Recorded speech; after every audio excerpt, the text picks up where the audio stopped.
Alrighty, hi guys, welcome back. I know it's been like a solid 2 years since I've done one of these again for JRiceSports.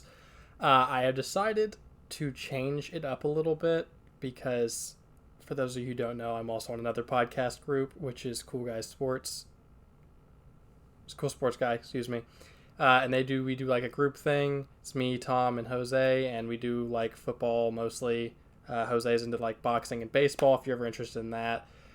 So I thought I would kind of focus this on my favorite team, which is the Chicago Bears, which I know is not the best thing in the world. So a lot of heartbreak and pain being a Bears fan, but I was just gonna have some fun with it. And so I thought since this offseason there's been a lot of change with the switch from Ryan Pace to Ryan Poles, that I would kind of talk about my opinions on the Bears roster last year compared to this year. I think that it's not as bad as it seems. I know that we're probably not going to be very good this year, but I think it's a lot not going to be as bad as people think, because some people think we're going to be the worst team in the league, 2 maybe 3 wins. I don't know for sure. I would predict somewhere in the range of 6 to 8, 6 to 9 wins, maybe possibly sneaking into the playoffs just because the NFC is that bad. But I thought I would kind of, just do a little comparison here and get back into things after like my 2 year hiatus, which I know I say it every single time that I'll come back and I will stay back, and I never do. But I've put a lot of work into coming back. I've tried working on things to make my videos look better, that kind of a thing. And so, without further ado, here is going to be my roster comparison. Starting off, most important position obviously is the quarterback, which I think is a big reason why I think we'll be a little bit better this year.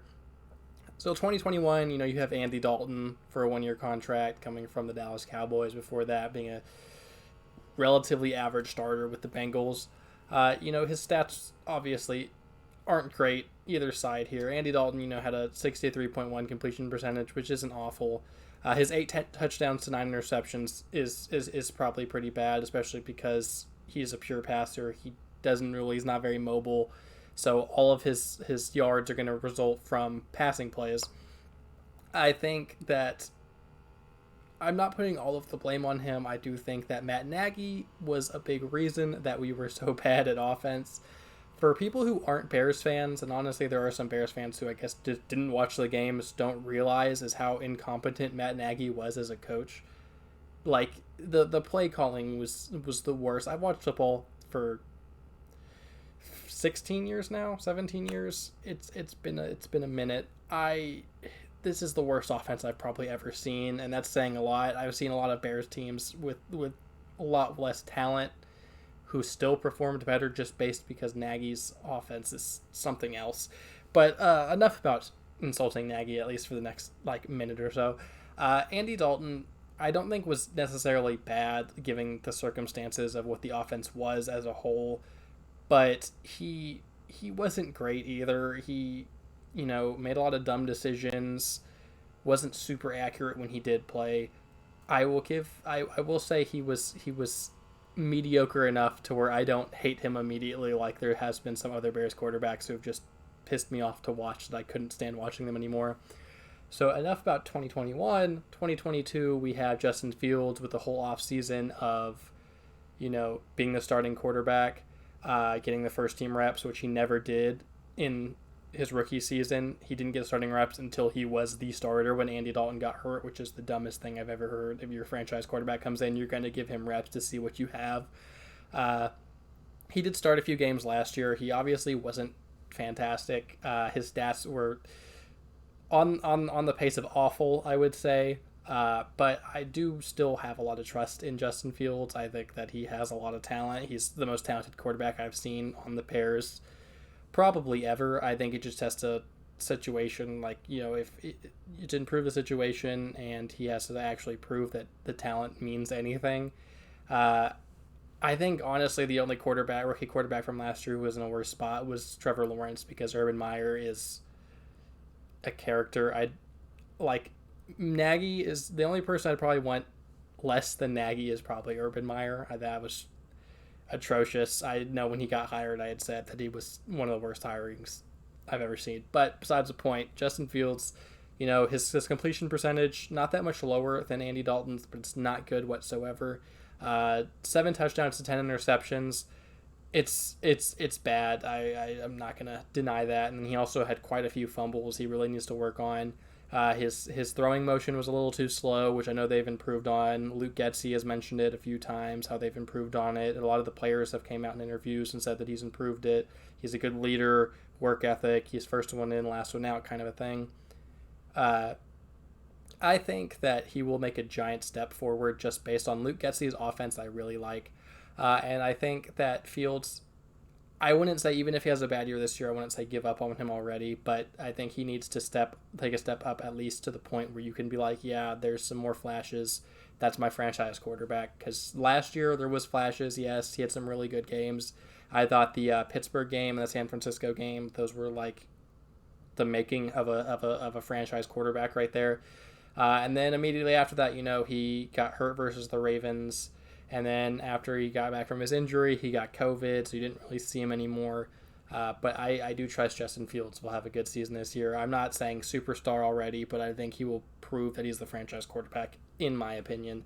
For the advantage, I give the advantage to 2022 and Justin Fields over Andy Dalton. No offense to Andy Dalton. For the running backs, 2021, we had, David Montgomery, Khalil Herbert, and Damian Williams. Not a bad group. It's a very similar group to this year, honestly, because with this one, the only replacement that I really put was instead of Williams, I went with Treston Ebner. I know we have Darrington Evans as well, who I don't know for sure will make the roster. I assume he does, but I don't think he'll probably be more of a special teams player.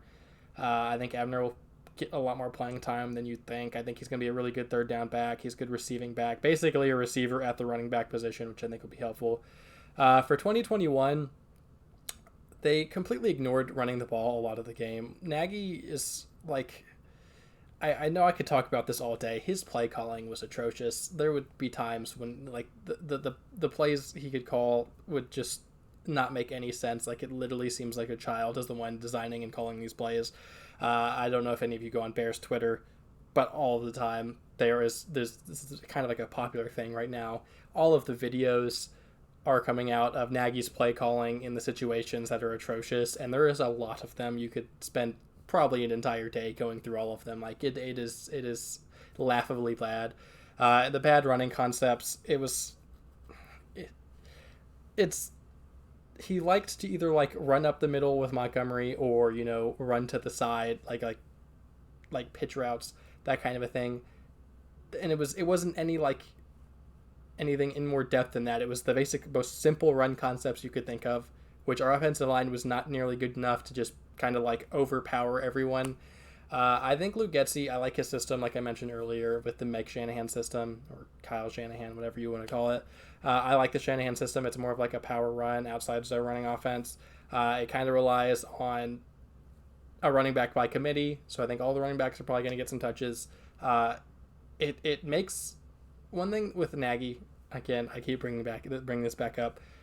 Offenses and offensive lines look better based on their coach. You can have the best offensive line in football, but if you have a bad coach and bad play calls and designs, they're going to look a lot worse than they are. On the opposite side of that, if you have a mediocre to bad offensive line and offense, if you have good play calling and concepts, it opens up the offense more, and therefore your offense looks better.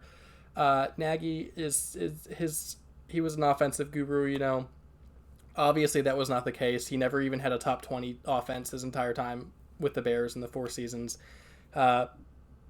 Just not a very good coach. Luke Getsy, I know this is just a lot of potential going into this. It's banking on the fact that Getsy is competent, which I know on paper you don't know anything yet because he's never been more than a quarterback coach like he was last year with Green Bay. But I have confidence, but I'm not going to say, we're just immediately going to be 1,000 times better, have a top 10 offense or anything like that. But I do think we're going to look a lot more competent and hopefully not be the worst offense in the league anymore. I think that it'll take a step forward overall as the offense.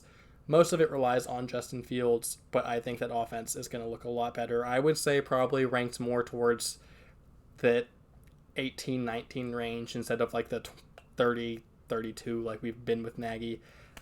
For the advantage, I also want to add bringing in a fullback this year. The Bears never really have had a fullback since I've watched them. Like I think there was like in the early 2010s, but we've never really had a fullback in our offense. Now we have Kyrie Blasingame from the Titans. I don't know much about him. I know he's super fast, and on Madden he was kind of a cheat code for a little bit. But I think having a fullback is going to help the run game quite a bit. I will give the advantage to nobody on either of these years. I will say it's pretty equal.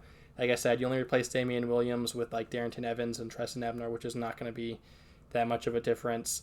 I think you could say maybe adding a fullback will make them a lot better, but again, not really proof of that either. I will say I think we're going to be better in the run game, but talent-wise, overall, I think that 2021 is pretty on par with 2022.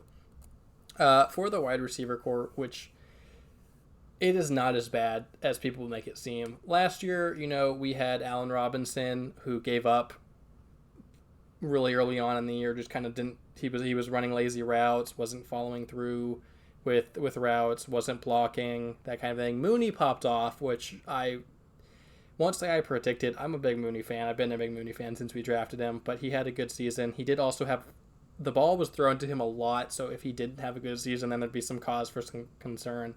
I'm on the bandwagon for I think Mooney is a number one receiver. A lot of people disagree with me, which is fine. I'm not perfect. I don't know everything, but I think Mooney could be a number one receiver. I think that he should be quite a bit better this year than he was last year. Because Allen Robinson, talent-wise, is the best player out of any of the people on the page right now. Allen Robinson, talent-wise, is a top receiver, and I will stand by that. But the fact that he just didn't care at all last year was basically just like a warm body, which is not something you want, and it kind of like brings them down as a whole. So I think replacing him with someone like one of these young receivers that we have that are like hungry, want to make a roster, want to make the team, want to show out and get that contract, they will probably be better than he was last year, in my opinion. But we had Allen Robinson, Darnell Mooney, Marquise Goodwin, who I'm a big fan of. He just signed with Seattle like a week ago, I think, and Damiere Byrd, which Goodwin and Byrd are just speedsters. There's nothing really else about them. They don't have the best hands, but they're just pure speed. Which our offense didn't really utilize speed. Again, I keep talking about this, bad concepts lead to underperforming players. Hitch routes is Nagy's only play call for the most part. Like, it was kind of ridiculous how often he'd have receivers run like 10-yard hitch routes on like 3rd and long every single time where they didn't even have a chance for a first down. I also feel like we didn't utilize the speed that we did have at receiver. Goodwin, one of the fastest receivers in football. Damiere Byrd is one of the fastest receivers in football. Mooney has some wheels to him. I wouldn't say he's like got elite top end speed like a Tyreek Hill or a Goodwin or a Byrd, but he's a very fast receiver, and he probably has the best footwork out of anybody. But they didn't utilize speed at all. The only game I remember them utilizing any speed was the second game against the Packers in Green Bay last year. When we had slant routes across the middle, that kind of a thing. And it led to some touchdowns. I know Byrd got a slant like 5 yards from the line of scrimmage and took it for a touchdown because it wasn't just a basic hitch route. I could keep ranting about the bad concepts all day, but I'm going to move on to 2022, hopefully a brighter outlook. We're going to have Darnell Mooney as our number one, which, again, I think he could be a number one receiver. This is his year to kind of, if he has as good of a year as he did last year, it's kind of to prove it. Byron Pringle, I'm not super high on, but I think that he's not bad. He had some of the best separation in the entire league last year. He was overall a good receiver. He just kind of has been buried under Kansas City's depth chart because they have good receiver after good receiver every year, just all on top. But I think he could be a solid receiver. I don't think he's going to be great. I think he could maybe be like an average just safety blanket for Justin Fields. For Velus Jones Jr., that's the one I have the most hope in. I think Velus Jones Jr. is going to be very, very good. Maybe not right away. I think originally he's going to be just like a gadget player, but I'm very hyped about him. I know the big knock on him is he's 25, but 25 is not that old. Like, people are very much overreacting how old he is. He's 25, but he's got elite speed. He's a great special teams player. He's going to be good, in my opinion. I think that he'll kind of prove the doubters wrong. I think this year, I'm not expecting too big of a year, like I said, but I think he'll be pretty solid. And for number 4, I did put Equanimeous St. Brown, who I don't know if he'll end up being the number 4. I feel like after, cuts from preseason, there's going to be some veterans that maybe the Bears would look at. But as for now, I think he's the number 4. I think he's more potential than anything. I think that it's a big question mark. I know Luke Getsy specifically wanted him, which gives me more confidence in him, but I wouldn't expect anything too much. Maybe like a touchdown or 2 this year, but overall, I wouldn't expect that much. So, like I said, better concepts may lead to better play from the weapons. And there's definitely a lot more like playmakers, I would say, on this roster than last year's. It's not nearly as much speed, I would say, but it has more route runners or better route runners, and more variety than just speed, which could be a good thing, could not be. We have to wait and see. This is all just on paper. And then there's a lot more potential than last year. Like Marquise Goodwin, he was, I want to say like 28. You kind of already know what he is. Demir Bird, you kind of already know what he is. Mooney had potential, and Allen Robinson's already at his peak. He's not going to get any better. This year, it's more like it's a bunch of players with potential. Like they could be good, they could be bad. We don't know. We just have to find out. I will give the advantage of like talent from the 2 years to 2021. I think Allen Robinson just alone would make it better. I know I said he gave up, but overall, I think that talent's more like more known, so you know what you're getting. I don't want to bank on potential all that much, so I would go with the more like solidified talent in 2021 over this year. For tight end, last year it was Jimmy Graham, Cole Kmet, which they were underutilized the entire season. Like Cole Kmet was a big body, Jimmy Graham was a big body, and there would be times like in the red zone where they would take them out of the red zone. There was one game, I cannot remember who it was against, where we were in the red zone and they like did a tight end run with Kmet for a loss of yards, which was a dumb play call, but besides the point. I think Kmet, I'm kind of biased towards Kmet. I really like him. I think he's going to be an elite tight end very, very soon. I could very much see him jump into a top 5 tight end spot this year. I know his hands weren't the best last year, but I think he's going to improve. He has good work ethic. He goes to tight end U. I think that he will make the big jump. Jimmy Graham, I will miss. I did kind of like him with his time on the Bears, but I think this will give Cole Kmet more time to shine and actually take a step forward. We did replace Jimmy Graham with Ryan Griffin. Not a big fan. I think he's just kind of like a mediocre tight end. He's not great at anything. I think it's a weak spot after Kmet this year. I was kind of thinking we would draft one in the draft this year. It didn't happen. We did sign an undrafted free agent, but I think that last year would definitely get the advantage on this one just because I think Jimmy Graham is better than anything we have after Cole Kmet. Even if Cole Kmet takes a big step, I think that just behind him, how weak it is, will be the reason that I think I would go with 2021 over 2022. For left tackle, we have last year Jason Peters, which was an insane free agent signing. I think better overall than anything we're going to have this year. He was kind of just like a last second, 39-year-old signed in free agency who turned out to be maybe the best offensive lineman we had last year. Super, super good. Big fan of his. A lot of respect for him coming to a rebuilding team for a year at that age, just for the heck of it. He did really, really good. For this year, we're going to have Larry Borom, who I think has a lot of potential. I really like him. He was really good in college, like in the SEC, where it's, all the better teams are in the SEC. That's kind of how college works. He didn't allow in like a single sack his last year, I believe. Even this year, he held his own against some top pass rushers. He did get hurt really early on, which wasn't the best for his development. But I think when he did play, he was very, very good. He does need to work on penalties. He had 4 last year, which isn't a ton, but it's also something he needs to work on.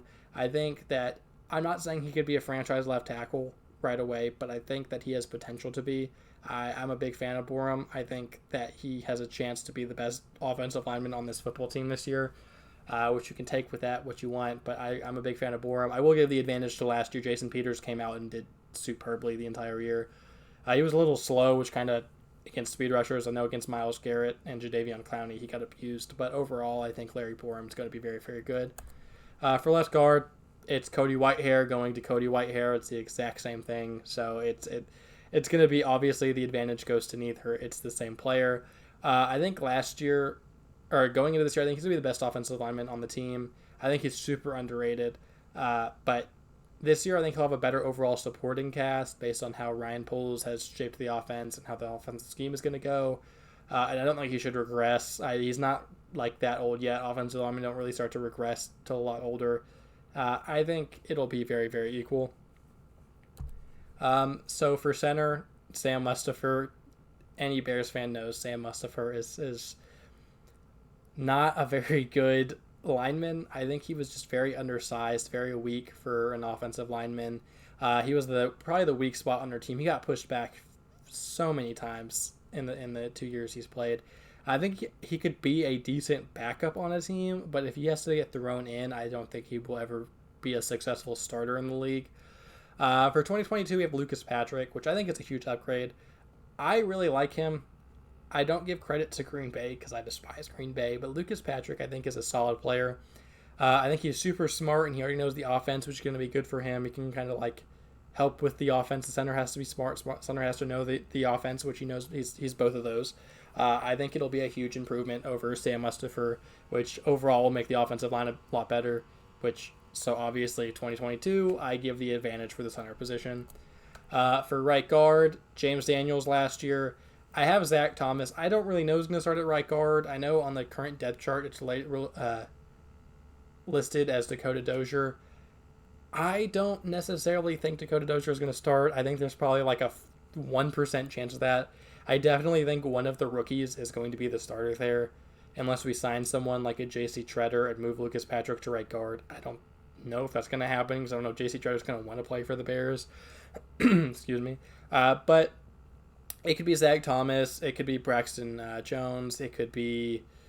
You can maybe still think about moving Lucas Patrick to right guard and then having Doug Kramer at center. I don't know, but I think the most likely option would be Zach Thomas. James Daniel, I think, is a better overall player, obviously. He was a second-round pick at Iowa a few years ago. I think he's been solid. He just kind of wasn't bad, wasn't great. He was kind of like a mediocre lineman.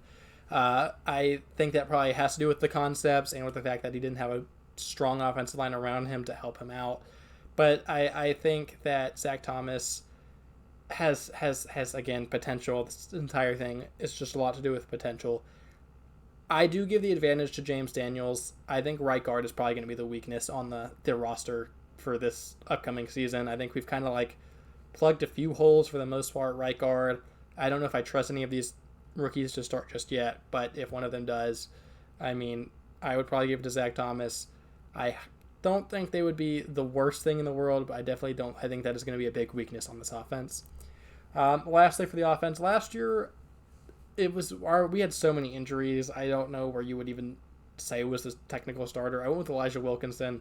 He started a few games, and then I know he got like COVID injuries, something or another. Borum played there. I think Tevin Jenkins played there last year. It was kind of just all over the place. But I went with Elijah Wilkinson. Again, kind of like Sam Mustipher, I think he was an average backup at best. Nothing great, nothing special, just kind of like mediocre backup. I think he only started in the first place due to injury. And we're replacing that with Tevin Jenkins, which I know a lot of people are down on him because he had the back surgery, missed most of his rookie year. When he did play, he wasn't great. But he was a second-round pick for a reason. He's a big mauler. He's going to help this offensive line a lot. I think breakout candidates, I know I've said quite a few players on this offense. I think Tevin Jenkins is going to take a big step. I think, our offensive scheme is so much different from last year. Like last year, Nagy and Pace wanted them to get big. He just wanted big, strong offensive linemen, like regardless of anything, just out-muscle everybody. And like how Getsy and Eberflus and Poles want their offensive linemen is completely different. They want them to be, like lean, fast, kind of like swinging cards kind of a thing, run and hit you. I think, and Tevin Jenkins, he did lose 20 pounds since last season, which I think is going to help him so much, and also staying healthy. I think if you have that much weight, it's harder to stay healthy because it's more wear and tear on your body. I think that Tevin Jenkins is a huge upgrade if he lives up to his potential, which I think he does. I think regardless of that, he's going to be better than Elijah Wilkinson from last year. I would give the upgrade to 2022 and the advantage to 2022 and Tevin Jenkins without a doubt. So overall with the offense, I think this offense is going to be a lot better than it was last year. I know that there's some definitely advantages to 2021, but I think overall with the scheme, with the coaching, all of that combined, I think 2022 is going to be a lot better. I think we're going to be a lot better on offense than most people think we are. I think our wide receiver core isn't even as bad as most people think. I think it will be pretty solid. For defense, we're going to start off at the edge, which last year, Khalil Mack for part of the year and Robert Quinn. Mack was injured most of the year. I think after week 7, he didn't play a single game after that. And for Robert Quinn, he was literally insane, and he won't be nearly as good. He broke the Bears single season sack record with, I want to say he had either 18.5 or 19 sacks. Like the guy was insane. He's not going to be as good this year. Like there's no chance of that happening. I know in the place of Mack last year, Tevis Gibson started quite a few games. So you could say it's basically the same. I do like Tevis Gibson, though. He was very good when he filled in for Mack. He started 9 games and had 7 sacks and 5 forced fumbles. That's very good. He's on the defensive side of the ball, I would say, is the breakout candidate. I think he'll be not superstar or anything like that, but I think he'll be a good starter to where he'll be talked about more across the league. I think that I will give the advantage to neither and say it's equal just based off the fact Mack didn't play last year.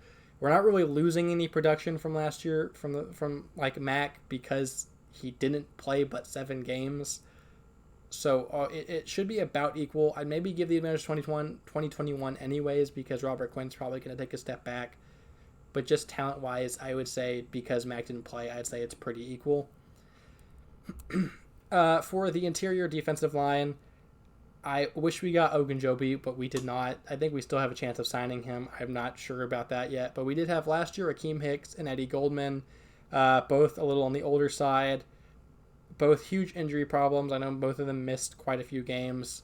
So where Angelo Blackson and Mario Edwards Jr. played a lot.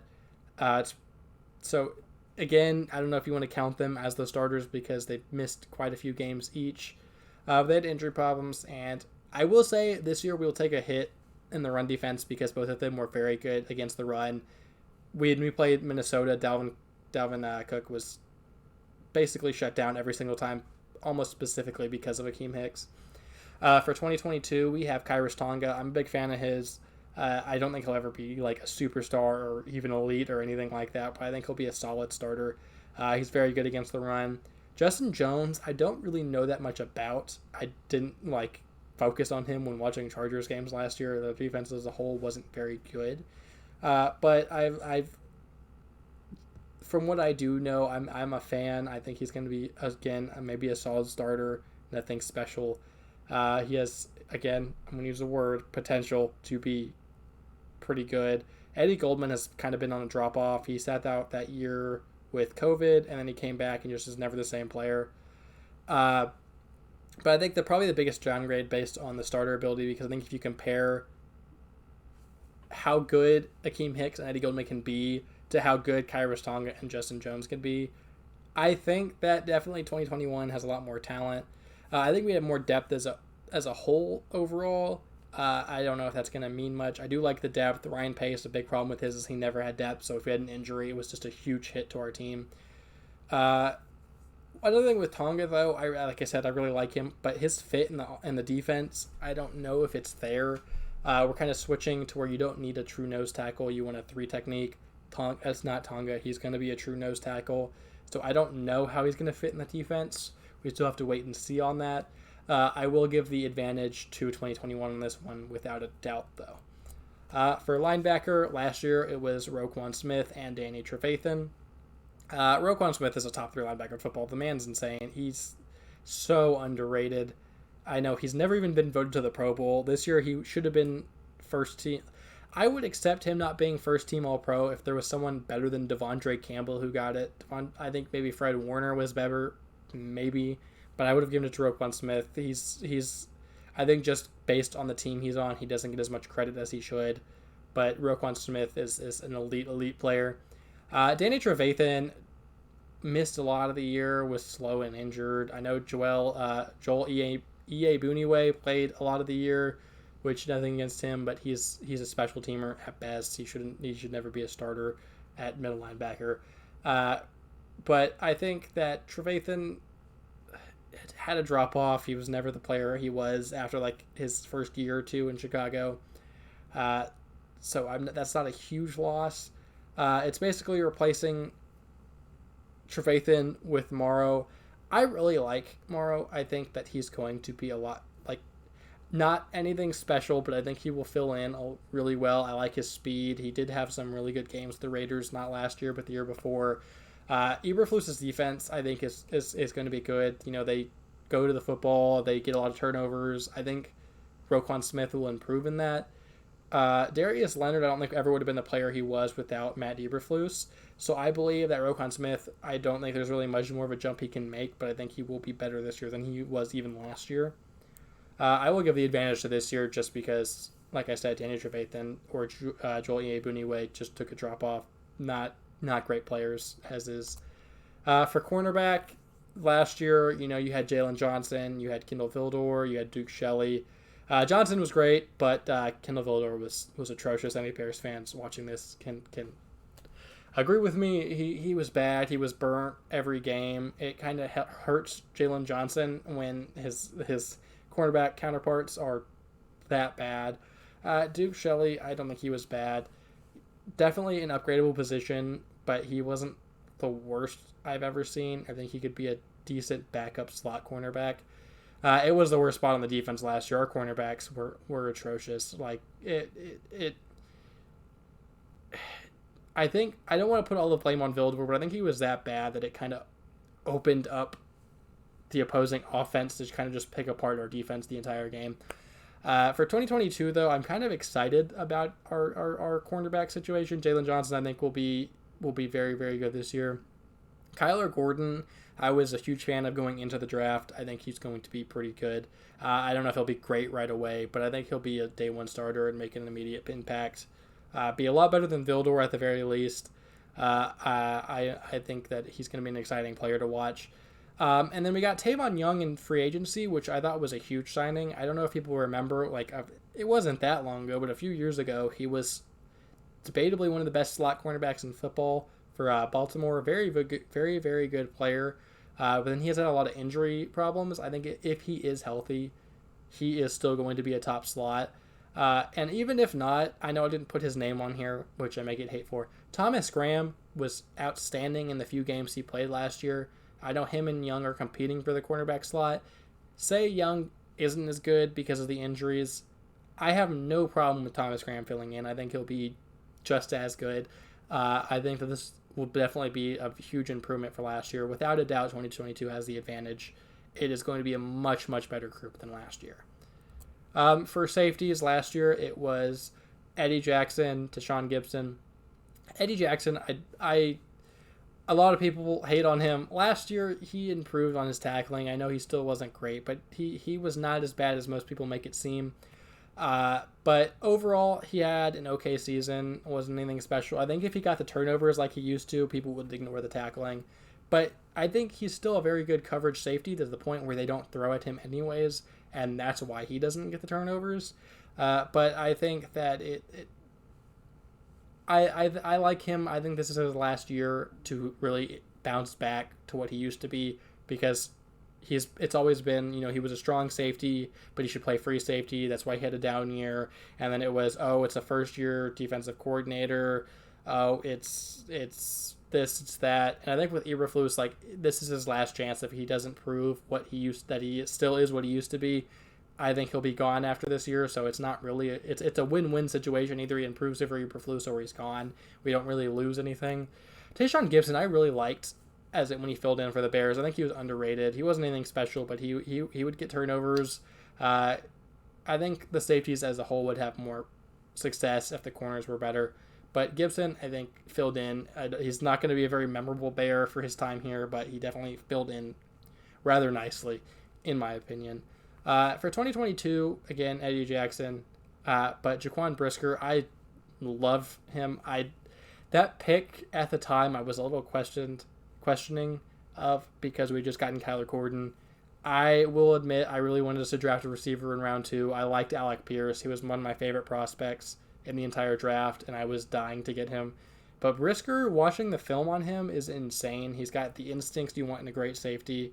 I think very quickly he'll be an elite safety for a long time. He reminds me a lot of like an Adrian Amos, but I would say with better ball skills, which I know is saying a lot. Amos is an elite safety even with Green Bay. He's one of the top safeties in the league. I think Brisker can very much match that, if not be better, just based on the film I've watched.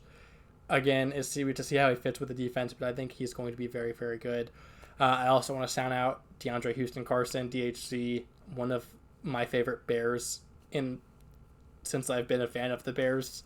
He's not talked about that much, but when he plays, he's great. He's probably one of the best special teams players in the entire league. I think even if there are injuries and he fills in, he usually does a very, very good job, and I think that I want him to stay his entire career with the Bears. I know that might not happen, but I would love to see that. For special teams, last year you had Cairo Santos, Pat O'Donnell, Patrick Scales. I know this isn't the most excited thing to end on or talk about, but Santos had another good season. We're going to have a kicker for the next few years, like without a doubt. I think that he's solidified his role as our starting kicker. Pat O'Donnell, he was just a normal generic punter. Like he wasn't anything great. He wasn't bad. It was kind of a normal punter.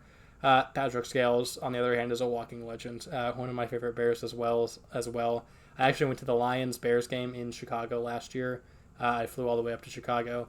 And our seat was right next to me and my girlfriend, our seat was right next to the, kicking net, and Patrick Scales was there. He just seems like a cool dude, fun time. But going on to 2022, Cairo Santos again, Patrick Scales again, and Trenton Gill is our punter we drafted in the 7th round. I think he'll just be as good as O'Donnell. I don't think he'll be anything great. I don't think he'll be anything bad. He's a decent punter. He's nothing special, but punter isn't something that is exciting to talk about regardless. I think Cairo Santos will be just as good as well. I think he'll be solid. Not going to go and make 60-plus yard kicks, but will definitely hit the ones that are close, within 50, 55 maybe. But I think that this one is going to be one that's going to be very, very equal. I don't see an advantage to either one of these. It's replacing Pat O'Donnell with Trenton Gill. I don't think either of them are going to be great punters, but it is what it is. So overall, I think our offense will be better. I think our defense will be pretty even. Our special teams, I think, will be pretty even as well. So with that being said, last year we had a very, very difficult schedule. We won 6 games. We had Matt Nagy, who is one of the worst coaches I've ever seen. Going into this year, we have one of the easiest schedules in the league. Eberflus isn't proven, so I'm not going to say, we're going to be a million times better because he's that much better of a coach. He could be a worse coach. I don't know. But I think the chances of him being a worse coach than Matt Nagy are very, very slim. So I will definitely 100% give the advantage to this year. I think we're going to be, like I said, a lot better than last year. Based off, I think we're going to be a lot more competent of a team. And I definitely see us winning more like 6 to 9 games instead of what people are predicting, where it's 1 to 3. I've seen people say we're going to go 0-17, which I see zero chance of that happening. We're not that bad of a football team. There's teams that are worse, but I think we aren't going to be great. We're going to be very middle of the pack. Basically the entire season, I'm not going to be looking at the box score. I'm going to be looking at how Justin Fields performs, and that's what's going to be how I'm going to be judging the season as a success or a loss. with that being said, if you want to see more of my videos that hopefully I make in the near future, my YouTube is JRiceSports. And then also I have Cool Sports Guy. That's the group page I'm a part of. That one is a lot more reliable. We usually make a video every week. Me and Tom are currently doing our our favorite plays of each decade, or each half of a decade, which is cool to check out if you guys want to look at that. And then my Twitter, I have JRiceSports. It's at SportsRice. I don't post on there that often. I'm trying to get more into that, kind of post more and more of my opinions. You can stay in touch, tweet at me, give me opinions for a show, that kind of a thing. I also want to give a shout out, even though he has way more viewers than me, Unbearable Sports on YouTube, on Instagram, and on Twitter. He kind of was why I wanted to change this into specifically a Bears account. I very much like his videos. It looks a lot more professional than mine, but he's kind of helped me out, giving me some pointers on everything, on how to make the videos a little bit better. But if you want to go check his out, his videos are probably a lot better than mine. If they're fun to watch, go give him a like, a subscribe, go comment on his videos, that kind of a thing. But with that being said, I hopefully will make another one next week is my plan, another video. But with that being said, you guys have a good night.